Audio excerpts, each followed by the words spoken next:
안녕하세요. 너울쌤입니다. 오늘은 요양보호사 자격시험 실기파트 45문항 완전 정복해보는 시간 또 갖도록 하겠습니다. 자, 대단원부터 문항수까지 항상 첫 화면은 동일하고요. 실기 단원에 나오는 소단원별로 또 표준교재 페이지, 그다음 문항 번호에 맞춰서 문항수가 몇 문항 정도가 출제됐는지를 일단 눈으로 확인해 주시고요. 자, 문제에 들어가기 전에 항상 부탁드리는 거 하나만 하고 36번부터 풀어가도록 하겠습니다. 자, 저랑 같이 문제 푸시면서 맞은 문항은 번호 쓰지 않으셔도 돼요. 틀린 문항의 번호를 좀 종이나 펜을 가지고 옆에 적으셔서 많이 틀리는 단원이 좀 어딜까라고 고민해 보시고 그 단원을 표준 교재나 단원 문제로 좀 보충을 해 주신다면 그러면 다음 모의고사에서 조금 점수가 상승되는 걸 확인하실 수 있을 거예요. 자, 그럼 이제 문제 들어가도록 하겠습니다. 36번입니다. 식탁에서 의자에 앉아 식사하는 동안 대상자를 돕는 방법으로 옳은 것은 1번 등받이가 없는 의자에 앉게 한다. 2번 의자 앞쪽 끝부분에 걸터 앉게 한다.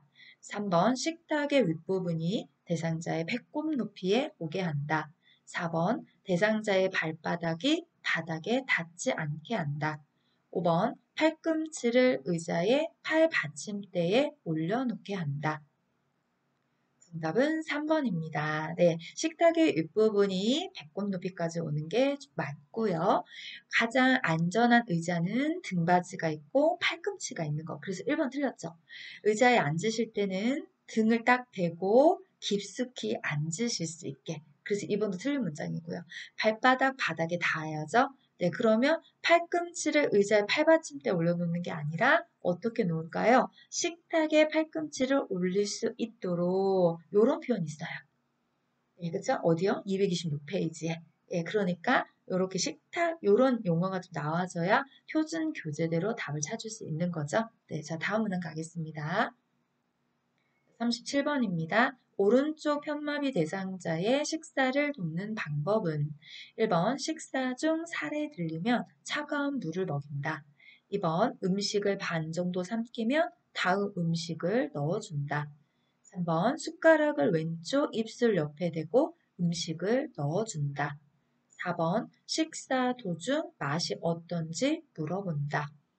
5번 식전에 신맛이 나는 음료를 주어 식욕을 돋운다. 정답은 3번입니다. 자, 요런 문제는요. 문제 어디에 좀 집중을 해주시면 좋으냐면 이렇게 오른쪽, 왼쪽이라고 표시를 했을 때 이거는 난이도가 하는 아니에요. 살짝 하나를 좀 꼬아놓는 문제다라고 생각하시면 되거든요. 왜냐하면 그냥 편마비 대상자의 식사를 돕는 방법이다라는 문제보다는 오른쪽, 왼쪽을 명시했을 때 살짝 헷갈릴 수 있는 부분이 있거든요. 지금 보시듯이 근데 37번 문제는 난이도가 그렇게 높지는 않아요. 왜냐하면 오른쪽, 왼쪽을 3번만 표시를 해뒀지 다른 문항에는 없잖아요. 일반적인 내용이잖아요. 근데 이렇게만 문제 나오는 건 아니거든요.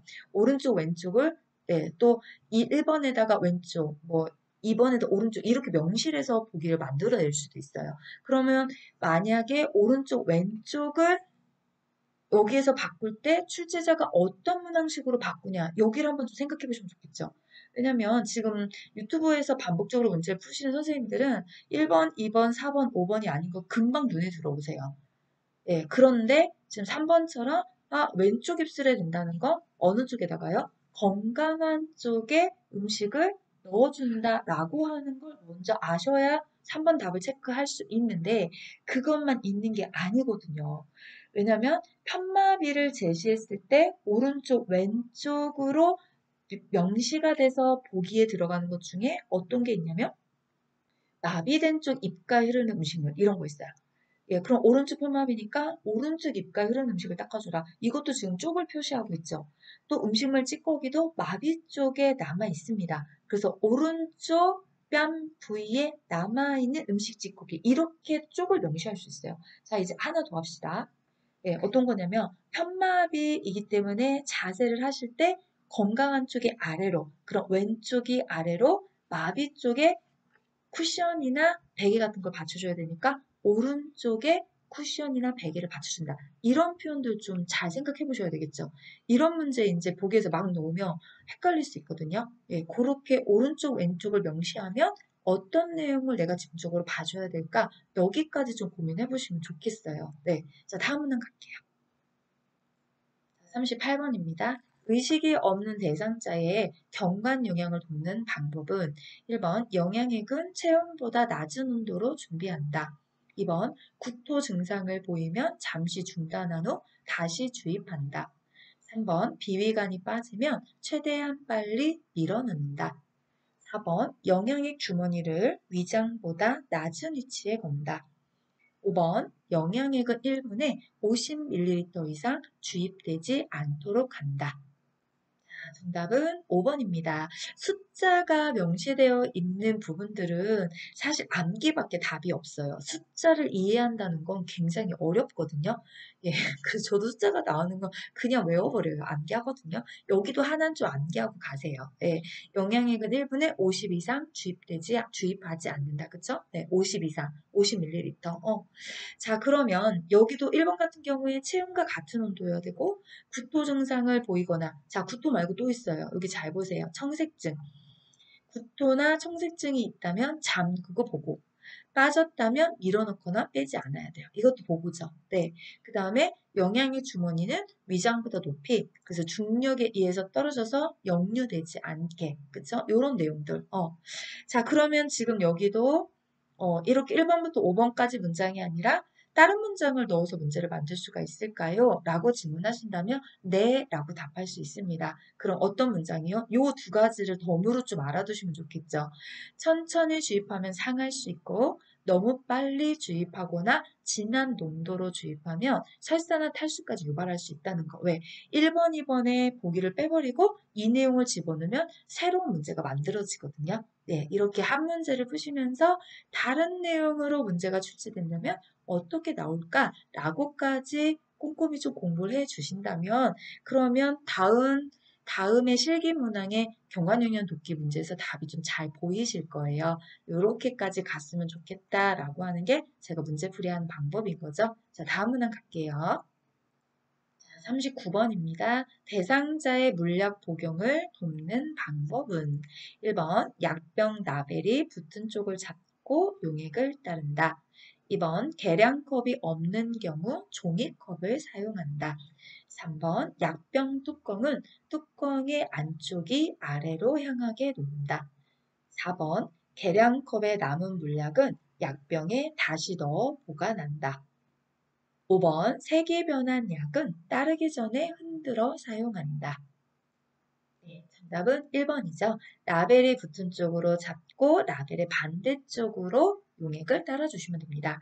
자, 계량컵이 좋은 건 눈금이 있어서 용량을 측정할 수 있기 때문이에요. 근데 종이컵은 그게 없잖아요. 네, 그럼 또 눈금을 확인할 수 있는 것 중에 우리 책에 표준교재 나와 있는 게 어떤 게 있냐면 요건 이제 용량이 적었을 때 바늘을 제거한 주사기, 그래서 무침 주사기라고 하죠. 그 주사기 안에도 용량 cc를 확인할 수 있는 숫자가 적혀져 있기 때문에 그런 걸 또 사용할 수 있어요. 예. 그 다음에 약병 뚜껑은 어떻게 놓나요? 뚜껑의 위가 바닥으로 가게 놓습니다. 예. 그 다음에 계량컵에 남은 물량 다시 넣지 않죠. 한번 따랐던 건 폐기. 예. 색이 변했다면 버려라. 요렇게. 그런 표현을 좀 같이 알아두시면 좋겠죠. 그럼 여기도 마찬가지로 지금 나와져 있던 5개 말고 물약에서 보기에 빠져 있는 게 있을까요? 표준 교재는 있는데 문제는 없는 거. 예, 있습니다. 그건 어떤 거냐면 약을 따르기 전에는 약물은 반드시 흔들어 섞어라. 이유는 위아래 농도를 맞춰주기 위해서 이런 표현. 그 다음에 또 하나는 병뚜껑을 닫기 전에 입구를 깨끗이 닦아라. 이런 표현. 2개밖에 없어요. 네. 그 다음에 하나 더 할까요? 색이 변한 거 말고 또 있어요. 혼탁한 약물 이런 거. 그 약도 어떻게 한다? 버린다. 3가지 표현을 좀 알아두시면 다음 문제에서 문제를 풀면 이 문항에 3개를 빼고 그 문항을 넣는 거죠. 이게 요양보호사 시험 문제는 유형이 정해져 있다는 말을 쓸 수밖에 없는 거예요. 예, 유형은 비슷하고 보기만 계속 반복적으로 바뀌는 거니까요. 예, 자, 그럼 다음 문항 갈게요. 40번입니다. 약물의 성분과 효과가 유지되도록 보관하는 방법으로 옳은 것은 1번 귀약은 냉동고에 보관한다. 2번 안약은 햇볕이 잘 드는 곳에 보관한다. 3번 가루약은 물약에 녹여 서늘한 곳에 보관한다. 4번 알약은 건조한 곳에 보관한다. 5번 갈색병에 들어있는 물약은 직사광선이 드는 곳에 보관한다. 정답은 4번입니다. 알약은 건조한 곳에 보관한다. 약물을 보관할 때 중요한 이유가 변질되지 않고 효과가 유지되게 하는 거거든요. 네. 그럼 어디에서 변질이 잘 되는 거냐? 온도, 빛, 물기, 습기, 그죠? 물기나 습기나 비슷하지만 이런 부분이 변질을 시키는 거예요. 그래서 모든 약들은 공통점이 있습니다. 그 공통점이 뭐냐면 원래의 곳에 건조하면서 습기가 없고 햇볕을 피하는 것. 또 뭐냐면 상온에서. 이게 공통이에요. 그래서 냉동고 안 되죠? 햇볕 잘 드는 곳 안 되죠? 예, 그다음 물약에 녹여서 아니요. 원 모양의 원래 모양을 훼손하면 안 되니까 안 되죠. 예, 그다음에 갈색병에 있는 약은 갈색병 자체가 햇볕을 차광하는 약이 그 안에 들어가 있어요. 햇볕 보면 변질되는 거. 가장 일반적인 거 뭘까요? 비타 음료죠. 비타 음료 병이 투명병이 아니잖아요. 예, 비타민 C는 원래 햇빛을 보면 변질되거든요. 그래서 아예 차광 자체로 갈수병이 나기 때문에 직사광선이 드는 곳에 절대 보관하시면 안 됩니다. 순식간에 변질됩니다. 네, 자, 다음 문항 가겠습니다. 41번입니다. 침상에서 배변하는 대상자를 돕는 방법은 1번 침상 머리를 올려 배에 힘을 주게 된다. 네. 그다음 2번에 주변을 조용하게 해준다. 3번 바지를 내린 후 혼이불로 덮어준다. 4번 배변하는 동안 피부 상태를 살펴본다. 5번 배변 후 항문에서 요도 쪽으로 닦아준다. 정답은 1번이죠. 네, 침상머리를 올려서 배에 힘을 주기 쉬운 자세 취해줘야 되고요. 주변에 조용한 것보다, 이제, 예, 뭐가 좋을까요? 그럼 조용한 것보다. 조용하면 어떤 효과가 있을까요? 변기에 이렇게 소변이 들어가는 타타타타타 뭐 이런 소리 좀 부담스럽겠죠. 소변 튀는 소리 막 이런 거. 그래서 예, 이 소리의 부담이 느끼지 않게 변기 밑에 휴지를 깔거나 텔레비전을 켜거나 음악을 틀어놓거나 이런 표현이 맞아요. 예. 그 다음에 바지를 내리는 혼입을 순서가 바뀌었죠. 덮어주고 바지를 내려주셔야 되고 피부 상태는 배변하시면서 관찰하면 굉장히 부담스럽습니다. 네, 용변 다 보시고 그러고 나서 그때 이제 한번 이렇게 관찰해 주시면 좋겠고요. 침 흐르지 않았나 요런 부분이요. 예. 그다음에 순서 있죠. 요도에서 항문 쪽으로 가셔야 되죠. 순서가 지금 바뀌었잖아요. 네, 그런 부분들. 여기도 살펴보면 그런 침상 배변에서 1번부터 5번까지 내용 외에 또 시험 문제에 종종 쓰이는 문장이 있습니까? 네, 있습니다. 하늘짝 구별해 주셔야 되죠. 협조, 대상자가 협조할 수 있다면 무릎을 세우고 발에 힘을 줘서 둔부를 들어 올려서 허리를 높이고 지지한 상태에서 용변을 해주시면 되고요. 협조할 수 없는데요. 그럼 어떻게 합니까? 옆으로 돌려 눕혀서 배변을 보시고 변기에 올라가실 수 있게, 그죠? 네. 요런 거 있잖아요. 그런 부분들을 우리가 참고로 좀 알아두시면 좋겠고요. 또, 우리가 원한다면, 대상자가 원한다면, 화장지와 호추배를 두고 밖에서 기다리는 방법도 있습니다. 요런 문장들을 추가로 사용하는 거예요. 그래서 거기까지 좀 알아두시면 좋을 것 같고요. 자, 다음 문항 갈게요. 네, 42번입니다. 앞에 41번 살짝 비슷해요. 자, 침대에서 누워지는 대상자의 침상 배설을 돕는 방법은 1번 항문이 변기 중앙에 위치하도록 되어준다. 2번 뒤처리할 때 뒤쪽에서 앞쪽으로 닦아준다. 3번 배변을 물티슈로 닦고 바로 옷을 입힌다. 4번 배에 힘을 주기 쉽도록 침대 머리를 낮춰준다. 5번 배설물에 피가 섞여 나오면 대상자에게 확인시킨 후 버린다. 정답은 1번입니다. 자, 우리 뒤처리할 때 앞에 문장에서는 항문 요도라는 표현을 썼었고, 지금 2번 문항에서는 앞쪽, 뒤쪽, 이렇게 썼죠. 위, 아래, 앞, 옆, 요도, 항문. 앞옆이 아니라 앞뒤. 순간 헷갈렸네요. 네. 자, 표현법이 방향은 같은데 세 개가 있어요. 지금 제가 불렀던 거. 예, 다시 할까요? 앞에서 뒤로 닦는다. 예, 그쵸? 요도질 학문 순서로 닦는다. 위에서 아래로 닦는다. 무슨 표현을 쓸 거냐? 그건 출제위원의 마음. 그러나 우린 세 가지 표현을 다 알아둬야 된다는 거. 3번 같은 경우에 물티슈로 닦는 건 좋은데요. 예, 필요하면 물로 씻고 물티슈로 닦을 수도 있죠. 예, 그런데 뭐냐면 바로 옷을 입혀주시면 안 되고 물기를 말려주신 상태에서 이게 들어가야 되는 거고요. 또 앞에 문장이 나왔죠. 침대 머리를 낮춰주는 게 아니라 올려준다는 거. 그 5번은 왜 틀렸을까요?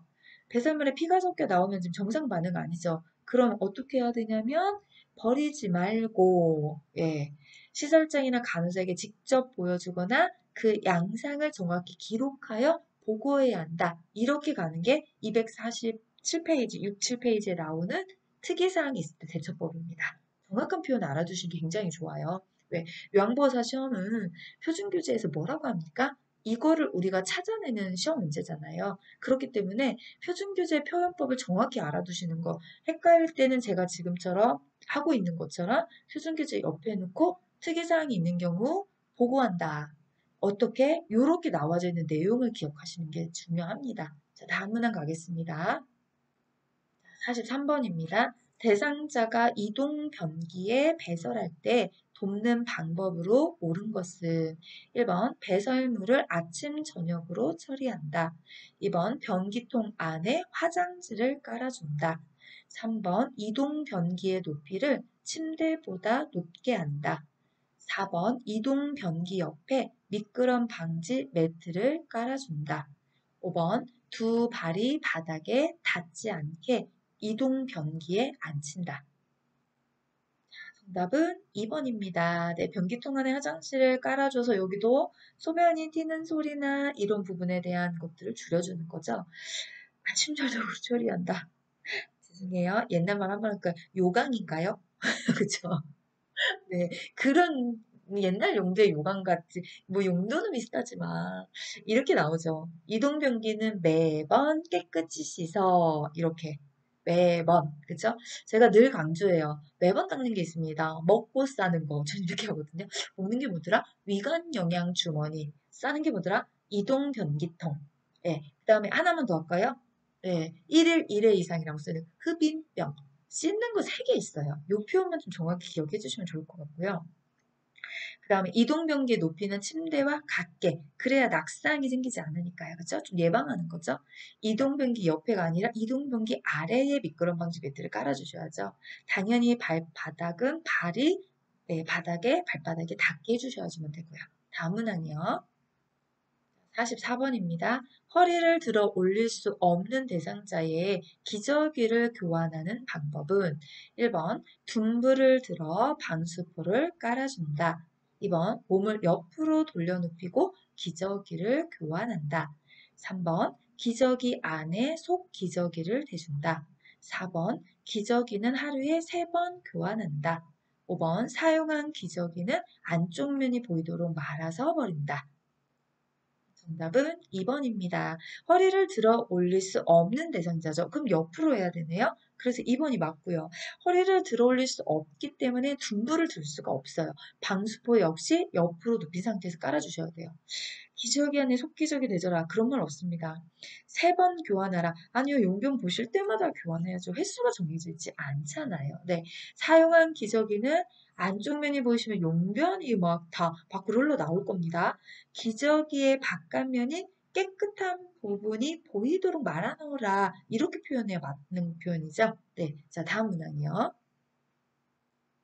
45번입니다. 유치도뇨관을 삽입하고 있는 대상자의 소변 주머니 관리 방법은 1번 소변이 밖으로 새는 경우 유치도뇨관을 제거한다.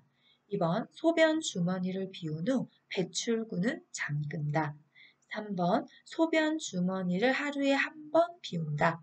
4번 유치도뇨관이 방광에 고정되어 있는지 당겨서 확인한다. 5번 유치 도뇨관을 유지하고 있는 동안에는 움직임을 제한한다. 정답은 2번입니다. 예, 비우셨다면, 소변 주머니에 문변을, 소변을 다 비우셨다면, 배출구는 잠궈 주셔야 돼요. 네, 배출구를 만약에 잠그지 않았다면 어떻게 될까요? 소변이 바닥으로 막 흘러가겠죠. 네, 그러니까 요게 맞고요. 자, 그럼 배출구를 잠근다 말고 표현 좀 하나 더 알아둘까요? 알코올 솜으로 배출구를 소독한 후 제자리에 꽂는다. 여기까지. 네, 지금 잠근다 표현만 여기 문제는 있지만 알코올 솜으로 소독하고 제자리에 꽂는다라는 표현을 집어넣어 줄 수도 있잖아요. 다른 문제의 유형은 똑같은데 보기만 바꿔서 얼마든지 할 수 있어요.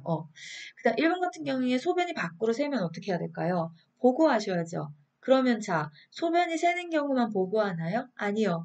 소변색이 이상해요. 탁해졌어요. 소변량이 적어졌어요. 이런 경우도 같이 보고입니다. 그러니까 지금 여기도 마찬가지로 1번을 빼버리고 예, 소변량이 정해진 경우에는 보고하지 않는다. 이렇게 아닌데요? 보고한다가 맞는데요? 이렇게 문제의 보기를 바꿔줄 수 있잖아요. 자, 소변 주머니는 제가 조금 전에 했죠. 예, 먹고 싸는 건 어떻게 한다고요? 매번 해야 된다. 자, 예, 그럼 소변 주머니도 매번 갑니까? 소변 볼 때마다? 네, 아니죠. 요거 소변을 그럼 언제 소변 주머니를 비워주십시오. 라고 하는 표현이 있을까요? 예, 어디에 있냐고요? 있죠. 251페이지에. 예, 뭐라고 써있냐면 이렇게 소변량과 색깔을 두세 시간마다 확인한다. 하루에 한 번이 아니라 만약에 하루에 한 번이면 소변 주머니 터질 수도 있어요. 그렇죠? 두세 시간마다. 그럼 왜 소변색 양과 색깔을 두세 시간마다 확인하라고 하는 걸까요?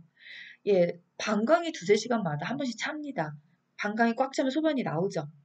그럼 이거를 뭐 8시간, 9시간, 10시간 이렇게 내비두면 섞여버려요. 양도 가늠이 안 되고 색이나 이런 것도 섞여서 어떤 색이 소변에서 제대로 배출되고 있는지도 확인이 안 되고요. 그래서 시간이라든지 횟수라든지 이런 표현을 쓸 때는 소변량과 색깔은 두세 시간마다 확인한다 라고 하는 게 정확한 표현입니다. 당기지 않습니다. 네, 당기면 아파요. 네, 강제로 이렇게 빼지 않게 점막이 손상되지 않게 안에 고정을 하는 풍선 있죠. 예, 이걸 당기면 예, 아파요. 그런 거 이게 확인하실 필요가 없어요. 이걸로는요. 그냥 유치도뇨관 유지하고 있는 동안에는 움직여도 상관없으시죠? 예, 높이만 잘 맞춰주면. 그럼 그 높이가 어디입니까? 예, 아랫배보다 소변 주머니가 밑으로 가게끔 내려주시면 돼요. 그럼 역류되지 않을 거니까. 예, 그래서 요런 내용을 좀 추가로 더 알아주시면 좋을 것 같아요. 다음 문항 갈까요? 자, 46번입니다. 치아가 없는 대상자의 입안을 깨끗이 닦아내는 방법으로 옳은 것은 1번 윗 잇몸을 먼저 닦은 후 아래쪽을 닦는다. 2번 목젖까지 깊숙이 닦는다. 3번 마른 거즈로 사용하여 닦는다. 4번 똑바로 누운 자세를 취하게 한 후 닦는다. 5번 입안을 닦아낸 후 입 주변의 물기는 남겨둔다. 정답은 1번이죠. 네. 항상 치아는 위가 1번이에요. 윗니가. 예, 그래서 이것도 순서가 불변하는 거거든요. 닦아줄 때도 위에부터, 그 다음에 칫솔질할 때도 위에부터, 의치를 빼고 삽입할 때도 위에부터 공통입니다. 예, 그것도 기억해 주시면 좋겠죠. 예, 목젖까지 자극하면 안 돼요. 확 이렇게 구토가 일어날 수 있고요. 마른 거지 아니죠. 네, 똑바로 누운 자세를 취하게 하면 똑바로 눕지 않습니다. 상체를 상승시켜주는 자세. 부득이하게 옆으로 누울 수밖에 없고 똑바로 누울 수밖에 없고 자 옆으로 눕는 경우에는 편마비를 또 제시하겠죠. 그럴 때 건강한 쪽이 아래로 마비 쪽 위로 가게. 네, 그다음 부득이하게 똑바로 눕더라도 상체는 상승시킨 자세. 네, 주변을 물기 닦아주셔야죠. 네, 자 다음 문항이요. 47번입니다. 대상자의 발을 청결하게 관리하는 방법은 1번 보온을 위해 나일론 양말을 신긴다. 2번 피부가 자극됨으로 마사지하지 않는다. 3번 피부 건조 예방을 위해 오일을 발라준다. 4번 염증 예방을 위해 발톱은 둥글게 잘라준다. 5번 안쪽으로 파고든 발톱은 알코올로 소독해준다. 정답은 3번입니다. 건조 예방을 위해서 오일, 로션 발라주면 좋고요. 네, 모든 피부의 제품들은 아시죠? 면 제품. 나일론 별로 안 좋아요. 네. 그 다음에 발톱은 둥글게가 아니라 일자, 손톱은 둥글게, 발톱은 일자. 자, 이것도 공통 표현입니다. 안쪽으로 파고든 발톱, 뭔가 문제의 이상이 생겼을 때는 요양보호사가 단독적으로 어떤 행위나 처치나 이런 걸 하지 않아요. 그래서 뭐 알코올로 소독한다, 베타딘으로 소독한다, 뭐 연고를 발라준다, 다 오답입니다. 정답은 이상 유무가 발견되면 무조건 보고를 한다가 100% 정답이에요. 이 표현도 잘 알아두시면 좋아요. 왜? 요런 문제 말고도 아주 많이 곳곳에서 사용하기 때문에 그렇습니다. 네, 다음 문항이요. 자, 48번입니다. 여성 대상자의 회음부 청결을 돕는 방법은 1번 목욕 담요로 복부를 덮는다. 2번 둔부 밑에 변기를 넣은 후 방수포를 깐다. 3번 따뜻한 물을 음부에 흘려보낸 후 닦는다. 4번 회음부에 분비물이 있으면 소독해 준다. 5번 회음부 세척 후 젖은 수건으로 물기를 닦는다. 정답은 3번입니다. 네, 따뜻한 물로 음부에 흘려보내서 네, 이완시켜서 그죠? 이렇게 닦아주시면 좋고요. 따뜻한 물 자체가 모든 걸 이완하고 또 그죠? 네, 이게 긴장을 또 풀어주게 하고 이렇게 하니까 이렇게 하면 더 좋겠고요. 목욕 담요로 복부를 덮는 게 아니라 어떻게 할까요? 회음부 청결할 때 누워서 무릎을 세워서 목욕 담요를 마른 목골로 펴서 대상자의 몸과 다리를 덮는다. 이렇게 해야 맞는 거죠. 네. 2번은 왜 틀렸을까요? 순서가 바뀌었죠. 방수포를 먼저 깔고 변기를 데워주시는 게 맞고요. 자, 조금 전에 제가 언급했던 부분이에요. 분비물이 있거나 이상 증상이 발견되면 단독행위로 처리로 처치로 아무것도 하지 않아요? 예, 그래서 보고한다가 맞는 표현이죠. 네. 그 다음에 해양보 세척 후에는 젖은 수건, 물기를 닦는다. 왜 또 젖은 수건으로 닦을까요? 마른 수건으로 물기를 닦아주셔야죠. 네. 자, 다음 문항이요. 49번입니다. 거동이 불편한 대상자의 침상 목욕을 돕는 방법은 1번 목, 이마, 얼굴 순서로 닦는다. 2번 면봉으로 귀 안쪽에 기지를 닦는다. 3번 말초에서 중심 방향으로 닦는다. 4번 샴푸를 묻혀 손톱으로 마사지하며 머리를 감긴다. 5번 복부는 배꼽을 중심으로 시계 반대 방향으로 닿는다. 정답은 3번입니다. 네. 자, 여기는 제가 좀 달아왔어요. 이렇게 적어왔어요. 네. 자, 요거는 좀 눈으로 이렇게 순서를 한 번씩 좀 봐주셨으면 좋겠어서요. 네. 자, 우리가 침상 목욕의 순서는 눈, 코, 뺨, 입, 이마, 귀, 목.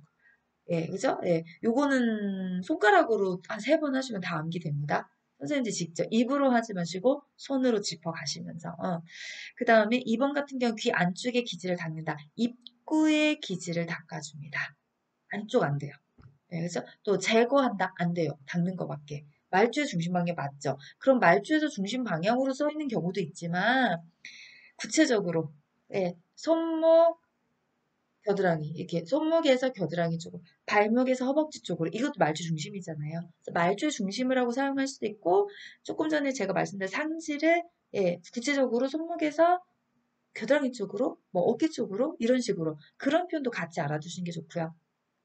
손톱 아니고 손가락 끝이죠. 배꼽의 중심은 시계 반대가 아니라 시계 방향. 예, 많이 나옵니다. 이런 방향이나 순서들 꼭 기억을 해두세요. 다음 문항이요. 50번입니다. 편마비 대상자의 하의를 갈아입힐 때 벗기는 순서로 옳은 것은 가, 두 팔과 두 발을 바닥에 지지하고 엉덩이를 들어 올리게 한다. 나, 마비된 쪽을 벗긴다. 다, 건강한 쪽을 벗긴다. 라, 두 다리를 모아 무릎을 세운다. 네, 우리 선생님들 답 찾아보실까요? 자, 시간 잠깐 드릴게요.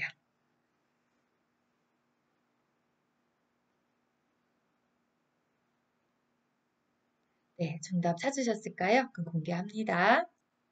어렵지 않게 찾으셨죠? 네. 뭐, 가나다라가 있지만 요 정도 수준이면 쉽게 다 보이셨을 거예요. 자, 제일 먼저 해야 될 게 두 다리를 모아서 무릎을 세워주시고, 그 다음 두 팔과 두 발을 바닥에 지지하고 엉덩이를 들어 올리게 해주시면 됩니다. 네, 그 다음에 벗길 때는 벗기는 거니까. 그죠? 네. 어디 쪽부터? 건강한 쪽부터 벗긴다. 그죠? 그래서 건강한 쪽을 먼저 벗겨. 건강한 쪽부터. 그 다음에 어디로 벗겨주시면 돼요? 마비된 쪽을 벗겨주시면 됩니다. 이렇게. 되셨죠? 네. 그럼 우리가 옷 갈아입기 벗고 할 때 순서 잘 기억하고 계시나요? 입마. 입을 때는 마비 쪽부터, 벗을 때는 건강한 쪽부터. 머리와 수액은 가운데에 들어간다. 요것만 잘 기억하시면 진짜 쉽게 답 찾으실 수 있어요. 네. 자, 다음 문항 가겠습니다. 51번입니다. 거동이 불편한 대상자의 체위 변경을 돕는 방법으로 옳은 것은 1번 도넛 베개로 천골 부위를 지지한다. 2번 딱딱하고 표면이 거친 쿠션을 받쳐준다. 3번 대상자의 옷을 잡아당겨 체위를 변경한다. 4번 욕창이 있으면 체위 변경 횟수를 늘린다. 5번 의자에서는 2시간마다 체위를 바꾸어 준다. 정답은 4번입니다. 네, 체위 변경이 원래 이제 우리 책에 명시되어 있기로 5번에도 잠깐 언급이 되어 있지만 침대에 누워있을 때는 2시간마다 의자에나 휠체어에 앉아있을 때는 1시간. 왜 1시간인지 아시죠? 앉았을 때 꼬리뼈 부분에 압력이 더 많이 집중돼서 가장 많이 발생하는 욕창 호발 부위가 성골 꼬리뼈 부분이잖아요. 그렇기 때문에 누워있을 때보다 앉아있을 때가 욕창이 더 심해지니까 앉을 때는 1시간, 누울 때는 2시간 이렇게. 그런데 욕창이 있어요? 예, 이거보다 더 자주 변경해주면 더 좋습니다. 네. 그리고 도넛 베개로 송골본 아니요 하시면 안 돼요. 네, 딱딱하고 거친 그런 쿠션 쓰시면 안 돼요. 자세 변경은 옷 잡아 끄시면 잡아당기면 예, 마찰에 의해서 피부 손상 입을 수 있어요. 그것도 하시면 아니 되옵니다. 네. 자, 다음 문항 가겠습니다. 52번입니다. 사지마비 대상자를 침상에서 일으켜 앉힐 때 지지해야 하는 신체 부위는 자, 선생님 답 찾아주세요.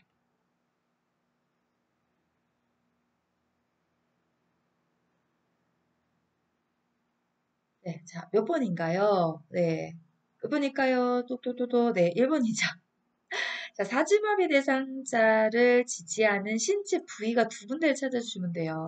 자, 양쪽 팔이 떨어지지 않게 팔을 포개서 팔 밑에, 대상자 팔 밑을 지지해 주시고요. 나머지 다른 팔은 목 밑에 쑥 집어넣어서 반대쪽 어깨. 예, 요렇게 하고 우리가 이렇게 주시잖아요. 그쵸? 예, 그리고 또 하나 기억하셔야 될 게 있죠. 예, 사실 그림은 요렇게 그린 것보다 살짝 무릎을 이렇게 올려주시면 더 좋을 것 같은데. 네. 두 다리를 쭉 편 상태에서 무리하게 똑바로 앉히고자 시도하면 어디가 부러집니까? 넙다리뼈 골절이 일어나잖아요. 그래서 이렇게 피지 말고 살짝 굴려주면 더 좋겠어요. 네, 그렇게 기억을 여기까지 해주시는 게 좋겠고요. 다음 문항 가겠습니다. 자, 53번입니다. 왼쪽 편마비 대상자가 바닥에서 휠체어로 이동할 때 돕는 방법은? 자, 시간 드릴게요. 답 찾아보세요.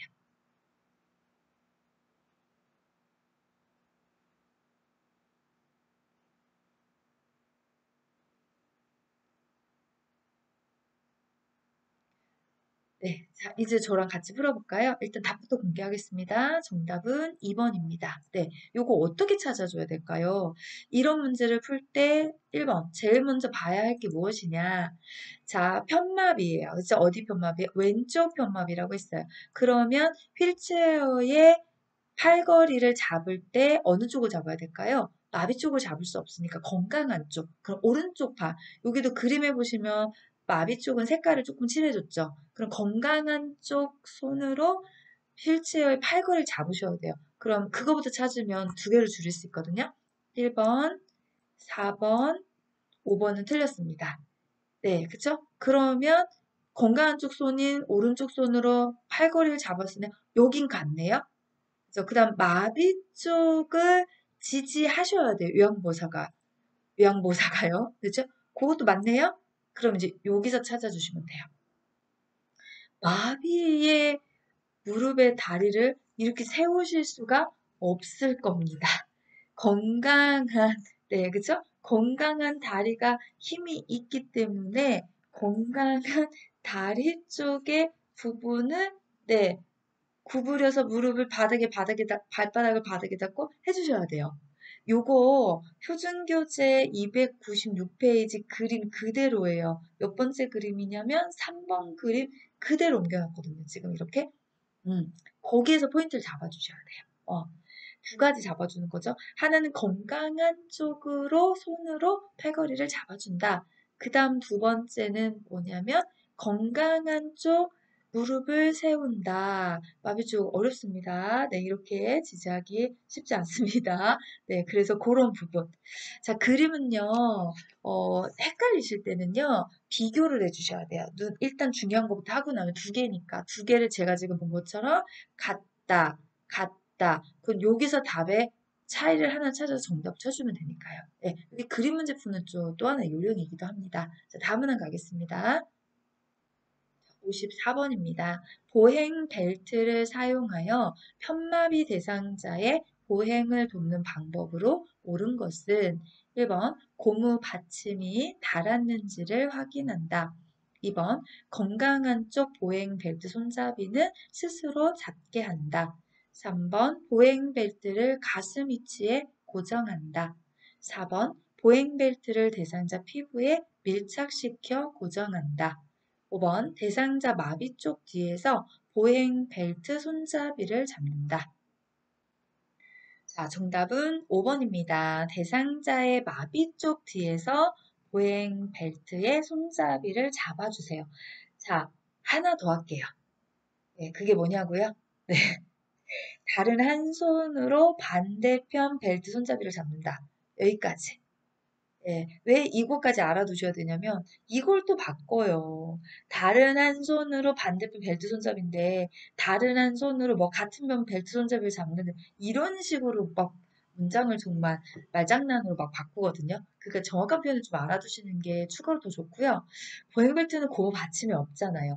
보행기나 지팡이에는 고무 받침이 있지만, 그쵸? 그 다음에 건강한 쪽 보행벨트 손잡이는 스스로 잡게 한다. 아니요.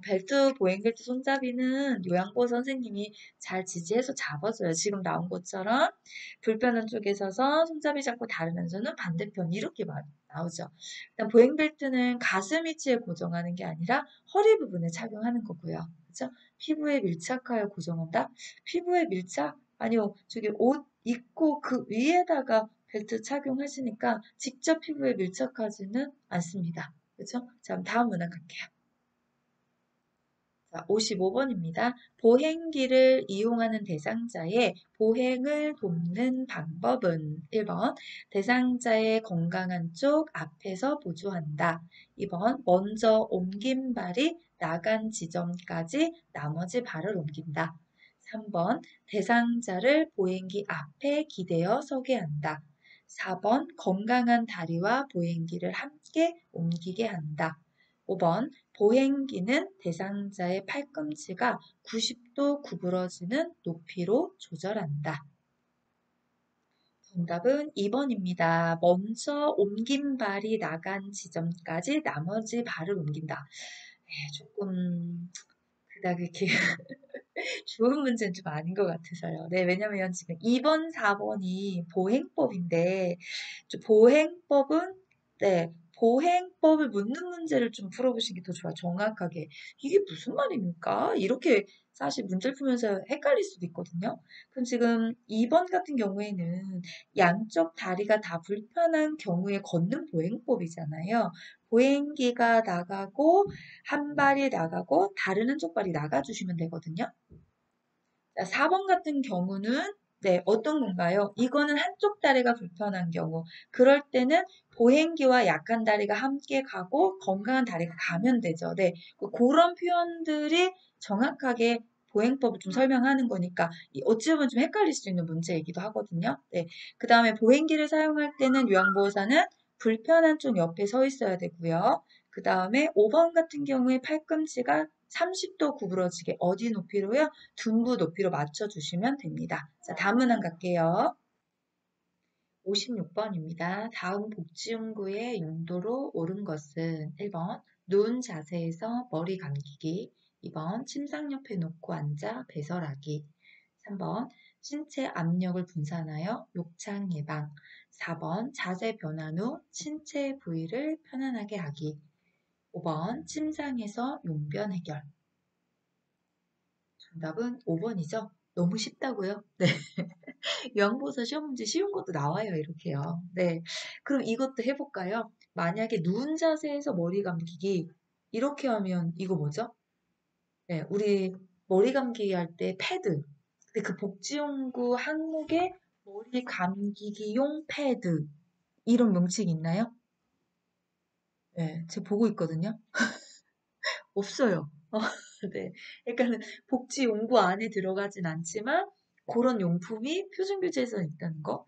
그럼 신상 옆에 놓고 앉아서 배설하는 거. 이건 또 뭐하고 가까울까요? 이동변기가 좀 가깝겠죠. 신체 압력을 분산해서 욕창을 예방한다? 그러면 욕창 예방, 매트리스 뭐 이런 거 되겠고요. 자세 변환 후 신체 부위를 편안하게 하기. 그럼 이건 뭐에 가까울까요?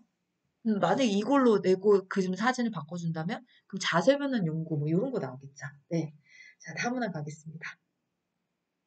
자, 57번입니다. 대상자의 감염을 예방하기 위한 물품 관리 방법으로 옳은 것은 1번 카테터는 햇볕에 말린다. 2번 사용한 물품은 모아서 한꺼번에 소독한다. 3번 가래가 담긴 흡인병은 주 1회 깨끗이 닦는다. 4번 혈액이 묻은 물품은 더운 물로 닦고 찬물로 헹군다. 5번 사용한 카테터는 분비물이 빠지도록 물에 담가둔다. 정답은 5번입니다. 네. 물에 빠지도록, 분비물이 빠지도록 물에 담가둔다. 맞는 표현이고요. 카테터는 햇볕에 말리는 게 아니라 그늘에서 햇볕에 말리면 쫙 녹아보이죠? 한꺼번에 모아서가 아니라 그때그때마다. 네. 그 다음에 주 1회가 아니고요. 1일 1회. 자, 혈액이 묻은 물품은 수저 맞겠죠? 찬물로 닦고 더물로 헹군다. 왜요? 네, 더물로 먼저 하시면 흡착, 응고가 되버려서 잘 지워지지 않습니다. 자, 다음 문항이요.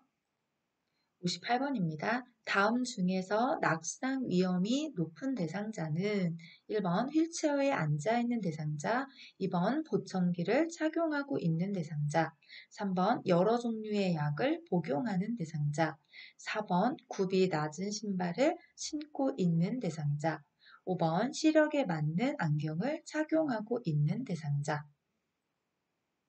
정답은 3번입니다. 네, 여러 약물의 종류의 약을 복용했을 때 낙상 위험성이 있다라고 표준 규제에도 네, 표기가 되어 있죠. 우리 낙상 예방할 때 낙상의 위발 위험 요인 안에 보면 네 가지 이상의 약물을 복용하고 있는 사람. 여기죠.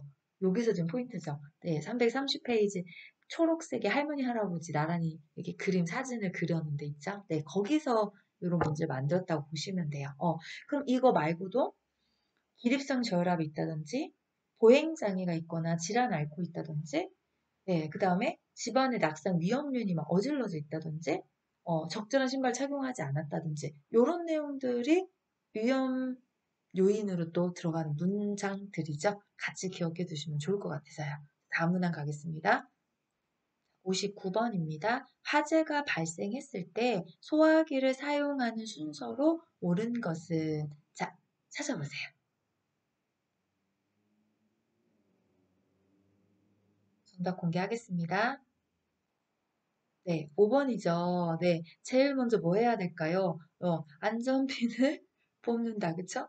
네, 그 다음에, 네, 불을 향해서, 그죠? 예, 노즐을 방향을 딱 잡으시고, 그 다음에 움켜 잡아야죠. 그죠? 팍! 이제 눌러줘야 되니까. 네, 그 다음에 뭐예요? 쏴야죠, 이죠? 이렇게 움켜 잡으면, 그죠? 위아래 딱, 네, 잡아주시면, 그럼 이제 분말이 팍 쏟아져 나가는 거죠? 네, 어렵지 않게 찾으셨죠? 네, 다음 문항 가겠습니다.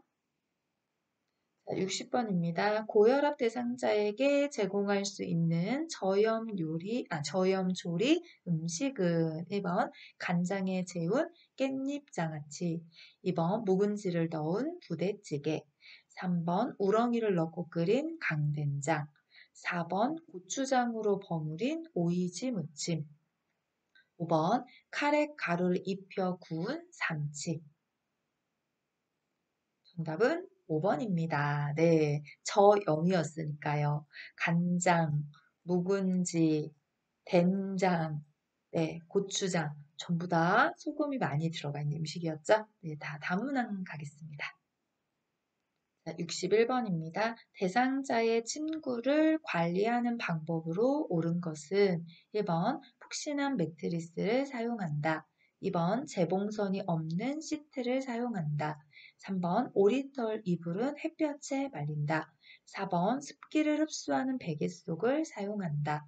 5번 침대 커버는 한 달에 한 번 세탁한다. 정답은 2번입니다. 네, 재봉선이 있으면 욕창의 원인이 되죠. 또 요즘은 그렇지 않지만 풀을 먹인다. 풀 먹이는 거 요즘 본 적이 없지만 우리 표준교재는 아직도 좀 전통적이에요. 그쵸? 네. 그래서 그런 건 피하십시오라고 했던 거고요. 매트리스는 어떤 거를 교재에서 얘기할까요? 네, 단단하고 탄력성과 지지력이 뛰어나며 습기를 배출할 수 있는 거. 네, 요런 거를 네, 하죠. 너무 푹신하면 어떻게 돼요? 자세가 나빠지거나 피로해질 수 있다. 그래서 1번 틀렸고요. 오리털 이불은 오리털은 그쵸? 네, 오리털 같은 경우 양문화 오리털은 그늘에서 말려주셔야 되죠. 햇볕에서 말리면 쪽 쪼그라드니까 폭신함이 없어져요. 그쵸? 네. 자, 침대 커버는 표준 교재에 나와 있기로 3, 5일에 한 번은 세탁해서 햇볕에 말린다. 이렇게 되어 있기 때문에 정답은 2번입니다. 다음 문항 갑니다. 자, 62번입니다. 재가 대상자의 주거 환경을 안전하게 관리하는 방법으로 옳은 것은 1번 얼굴을 비추도록 조명을 설치한다.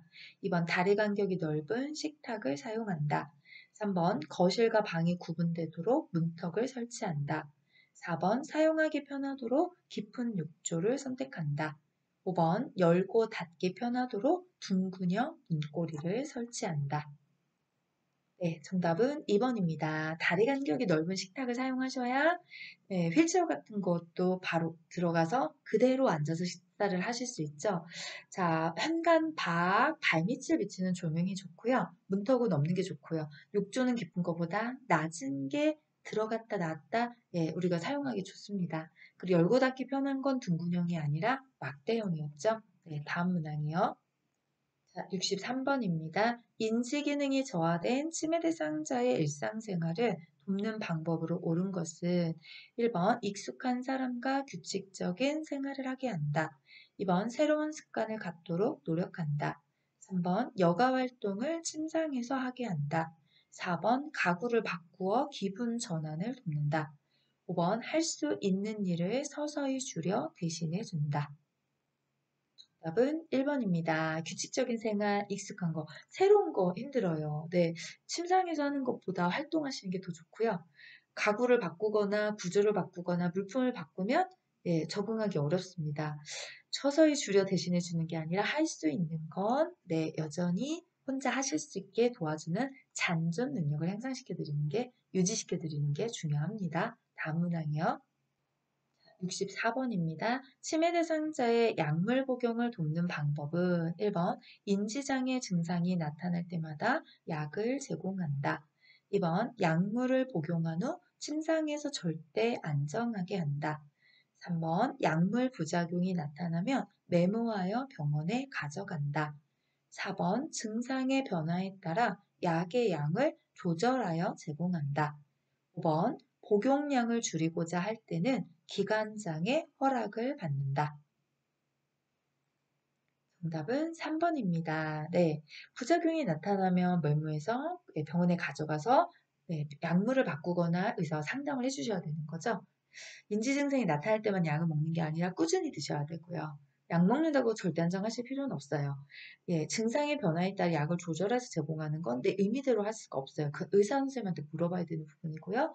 약을 줄이고자 할 때도 기관장 혈압이 아니죠. 약을 처방하신 의사와 상담을 해주셔야 됩니다. 다음 문항 갑니다. 65번입니다. 치매 대상자의 안전사고를 예방하는 방법으로 옳은 것은 1번 방문 안쪽에 잠금 장치를 설치한다. 2번 채광을 고려하여 방은 1층보다 2층에 배치한다. 3번 모기약을 쉽게 찾을 수 있도록 화장대 위에 둔다. 4번 노출된 온수 파이프는 열 점도율이 높은 것을 감싼다. 네, 높은 것으로 감싼다. 5번 난간 주변에 밝은색 야광 테이프를 붙인다. 정답은 5번입니다. 네, 밝은색 야광 테이프를 붙여서 눈에 확 보일 수 있게요. 그래서 잠금 장치를 안쪽에 설치하시면 안 돼요. 바깥에서도 문을 열 수 있게, 예, 안에서 잠근다 하더라도 바깥에서도 열 수 있는 그런 문고리가 좋고요. 안전을 위해서 2층보다는 1층이 좋잖아요. 모기야 위험한 거예요. 눈에 보이는 곳이 아닌 보이지 않는 곳에, 예, 열전들이 높은 곳을 감싸시면 안 되죠. 열이 막 움직일 테니까. 응. 자, 다음 문항 갑니다. 66번입니다. 3년 전에 딸이 사망한 치매 대상자가 내 딸이 왜 이렇게 안 오지? 라고 반복해 물으며 밖으로 나가려 할 때 대처 방법은 예, 문제가 좀 가슴이 아립니다. 1번 딸을 기다리는 이유를 물어본다. 2번 좋아하는 트로트 프로그램을 함께 보자고 한다. 3번 딸이 3년 전에 사망했다는 사실을 알려준다. 4번 조용해질 때까지 하던 일을 하며 모른 척한다. 5번 딸이 어제 다녀갔으니 기다리지 말라고 설득한다. 자, 정답은 2번입니다. 네. 네. 그냥 문제를 떠나서, 네. 문항을 쓰면서도, 지효 씨 진짜 이렇게 하면 마음이 얼마나 좀 그럴까? 이런 생각이 막 갑자기 막 밀려오거든요. 제가 최근에 치매와 관련되는 글을 좀 막 계속 발행하고 있다 보니까 감정입이 좀 많이 되나 봐요. 네. 자, 그럼 이제 좀 이성을 차리고 감정에서 빠져서 자, 치매 대상자 문제행동 대처의 공통 대처 방법이 있죠. 그게 뭘까요? 주의환기법입니다. 주의환기법이 첫 번째, 좋아하는 음악, 좋아하는 노래, 과거에 좋아하는 경험, 단순한 일거리 이런 것들 있죠. 그래서 여기도 답이 그 주의환기법을 잘 비슷하게 유사하게 나온 좋아하는 트로트 프로그램 어르신과 좋아하는 걸 하자고 해서 주의를 환기시켜주는 방법을 찾아주시면 되는 거죠. 네, 자, 다음 문항 가겠습니다. 67번입니다. 치매 대상자가 제공된 음식을 못 먹고 쳐다보고만 있을 때 대처 방법은 1번 식사할 때까지 옆에 계속 있어준다. 2번 계속 거부하면 음식을 치운다고 한다. 3번 식사하는 방법을 순서대로 가르쳐준다. 4번 식사를 거르면 건강에 해롭다고 설명한다. 5번 스스로 먹을 때까지 음식을 그대로 놔둔다. 네, 정답은 3번이죠.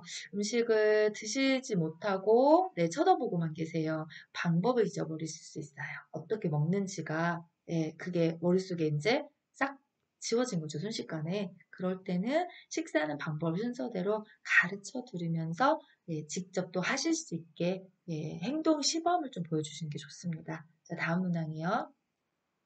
68번입니다. 대상자가 밤에 깬 후 다시 잠을 이루지 못할 때 수면하도록 돕는 방법은 1번 따뜻한 우유를 제공한다. 2번 단순한 일거리를 준다. 3번 텔레비전을 보게 한다. 4번 운동기구로 운동을 하게 한다. 5번 포만감을 느낄 수 있는 음식을 먹게 한다. 네, 정답은 1번입니다. 수면을 좀 이제 도와주는 방법이죠. 따뜻한 우유를 제공하는 거 도움됩니다. 네, 이거는 수면 돕기 방법과 치매가 또 이렇게 묶여져서 하나의 문제가 만들어지는 거죠.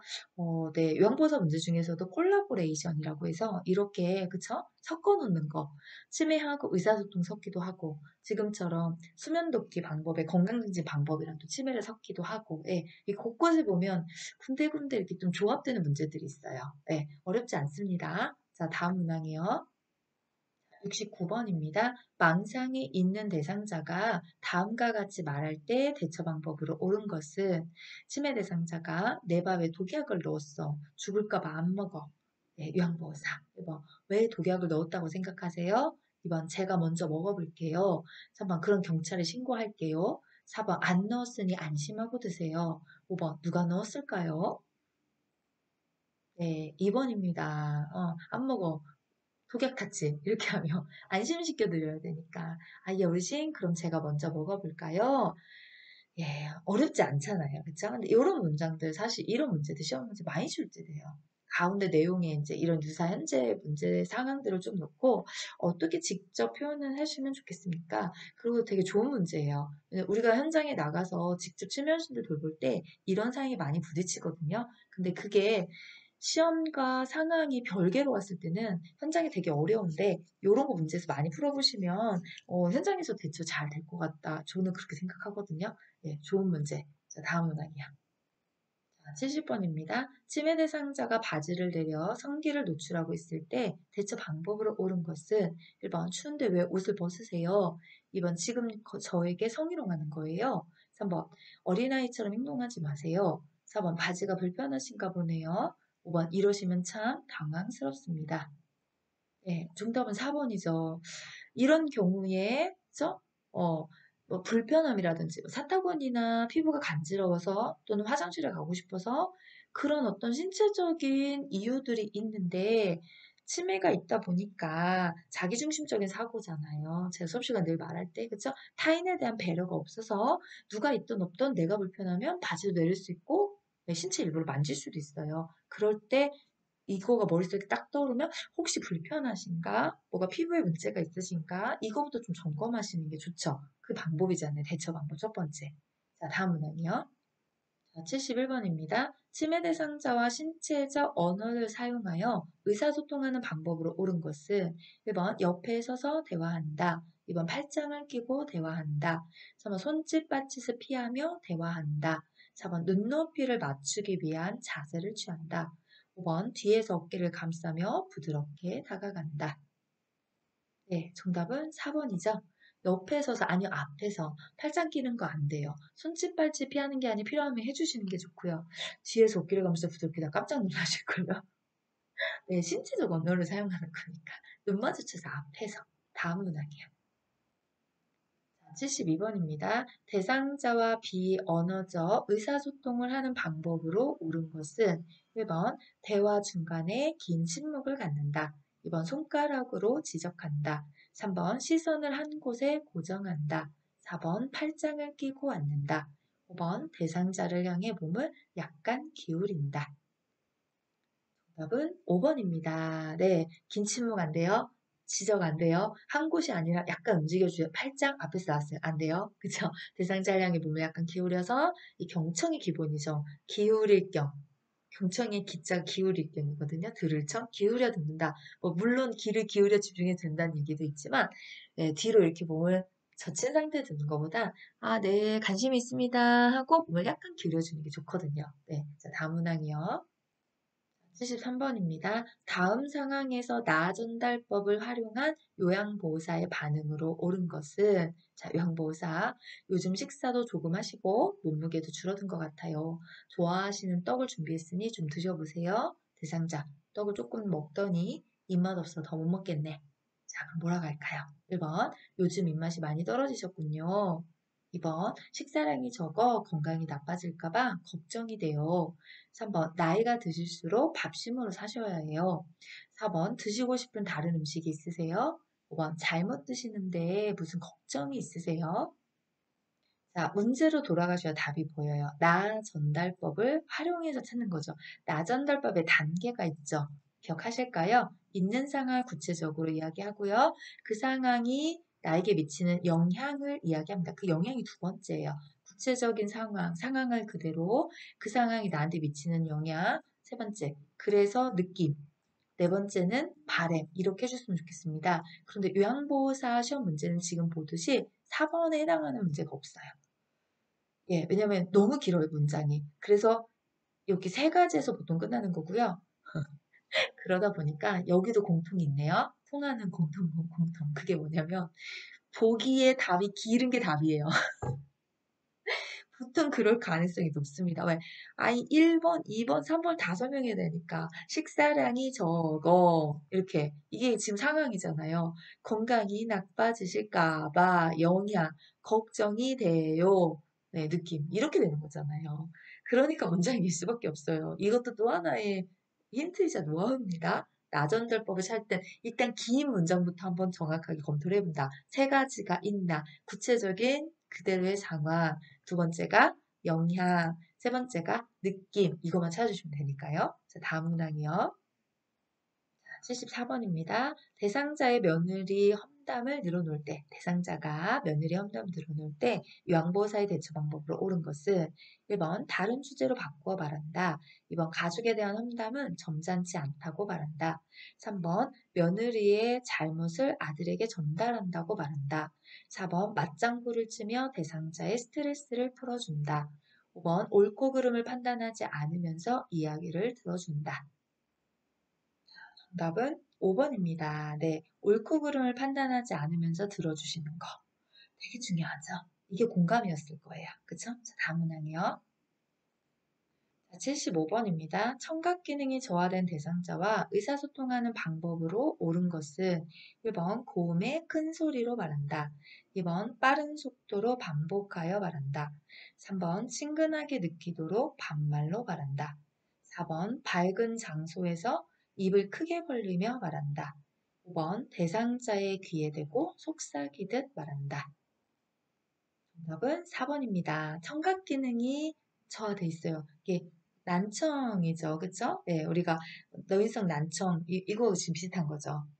난청이라 표현할 수도 있고, 청각 기능이 저하된 이렇게 표현할 수도 있으니까. 그러면 이런 경우에는 예, 귀가 안 들리면 입을 보고 할 수 있어요. 그래서 밝은 장소에서 입을 대고 크게 벌리며 말한다. 맞죠? 발음 또박또박 정확하게. 네, 자, 다음 문항이요. 76번입니다. 대상자 상태에 따라 권장할 수 있는 여가 활동에 관한 설명으로 옳은 것은 1번 선망 대상자에게 영화를 보게 한다. 2번 관절염 대상자에게 배드민턴을 치게 한다. 3번 심근경색 대상자에게 등산을 하게 한다. 4번 치매 대상자에게 처음 가보는 길을 산책하게 한다. 5번 편마비 대상자에게 그림을 그리게 한다. 네, 정답은 5번입니다. 네, 보기 읽으면서 가슴이 막 울컹울컹합니다. 네, 큰일 나는데? 이렇게 서망대상자의 용어? 안 되는데? 그쵸? 네, 현실과 가상에 대해서 막 혼돈이 될 거 아니에요. 네, 관절염, 무릎 아픈데? 배드민턴 못 치죠? 저 3번에서 심근경색한테 등산하나 좀 큰일 납니다. 네, 그쵸? 치매신 처음 가보는 길이요? 예, 안 가신다고 그럴 거예요, 낯설어서. 자, 이런 문제도 사실은 되게 좀 좋은 문제예요. 여가의 문제가 예전에는 많이 출제됐다가 지금은 좀 잠시 이렇게 내려가 있는 추세이긴 하지만, 네, 출제원이 문제 참 되게 잘 만드는 문제거든요, 이렇게 되면. 뭐하고 묶였을까요? 의학과 여가를 또 콜라보레이션 합쳐놨죠. 네. 근데 되게 좋은 문제 같아요. 저는 이런 유료 문제 보면, 진짜 독특하시다. 뭐냐면, 훌륭하시다. 출제원들 역시. 이런 생각하거든요. 자, 다음 문항이요. 자, 77번입니다. 대상자가 떡을 먹던 중 갑자기 양손으로 목을 잡고 괴로워할 때 대처 방법으로 옳은 것은? 네, 우리 선생님들 찾아보세요. 시간 잠깐 드릴게요.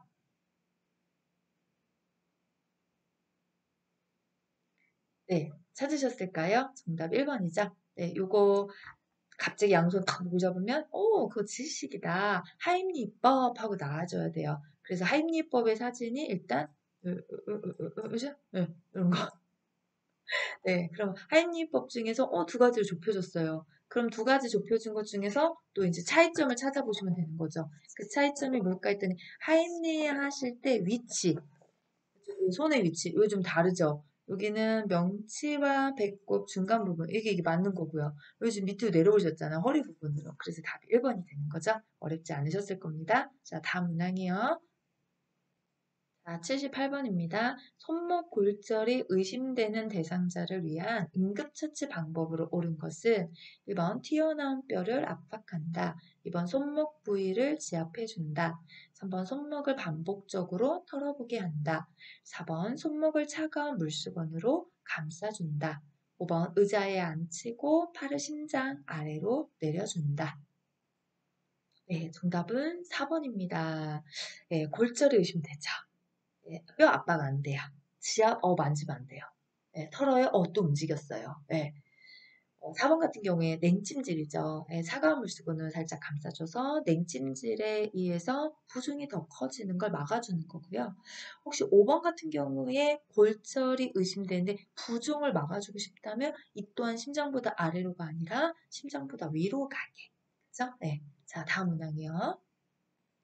79번입니다. 의식을 잃고 쓰러져 있는 대상자에게 심폐소생술을 시행하는 방법으로 옳은 것은 1번 패드를 붙인 후 전원을 켠다. 2번 심장 리듬 분석 중에는 인공호흡을 한다. 3번 충격이 전달된 즉시 대상자의 반응과 호흡을 재확인한다. 4번 제세동을 위한 충전 중에는 가슴 압박을 한다. 5번 왼쪽 빗장뼈 밑과 오른쪽 중간 겨드랑이 선에 패드를 붙인다. 자, 정답은 4번이죠. 제세동을 위한 충전 중에는 가슴 압박을 해주셔야 되고요. 가슴 압박을 멈출 때는 언젠가요? 분석 중일 때. 네, 지금 1번 같은 경우에 순서가 바뀌었죠. 전원을 켜고 패드를 붙이고 이렇게 돼야 되는데 자, 리듬 분석 중에는 아무것도 안 해요. 분석 중에는 인공호흡도 안 하고 가슴 압박도 안 하고 멈추는 거죠. 그럼 충격이 전달된 즉시 뭐 하셔야 될까요? 반응과 호흡을 확인하는 게 아니라 가슴 압박을 다시 해주셔야 되죠. 네. 그 다음 패드 붙이는 위치. 왼쪽 빗장뼈가 아니라 오른쪽 빗장뼈 쇄골 아래 왼쪽 중간 겨드랑이 선 위치가 바뀌었어요. 네. 자, 이제 마지막 문제 80번 가도록 하겠습니다. 자, 80번입니다. 심폐소생술 중 가슴 압박하는 자세로 옳은 것은? 네, 찾아주세요.